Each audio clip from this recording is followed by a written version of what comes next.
Dua nelayan nekat tersebut masing-masing berinisial SP warga Bogorejo, Blora, Jawa Tengah dan SS warga Kelurahan Kebonsari, Kota Tuban, Jawa Timur. Keduanya ditangkap karena membawa dan mengedarkan ratusan butir pil koplo saat hendak berangkat melaut di kawasan pesisir utara Desa Glodok, Kecamatan Palang, Tuban. Saat akan ditangkap, kedua tersangka sempat kabur meninggalkan perahu yang digunakan untuk bertransaksi. Namun keduanya dapat dibekuk saat berusaha sembunyi di semak belukar, sementara barang bukti pil koplo mereka buang di sebuah lahan kosong. Namun tak berapa lama petugas yang melakukan penyisiran berhasil menemukannya.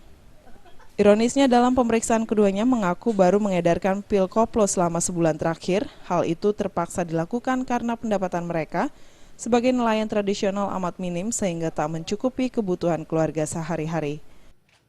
Di sini ini dilakukan setelah diketahui dia mengedarkan, kemudian ini lari, kemudian dikejar dan ditangkap. Saat penangkapan ditemukan juga barang bukti sebanyak 800 butir karnopen, kemudian uangnya 1.700.000.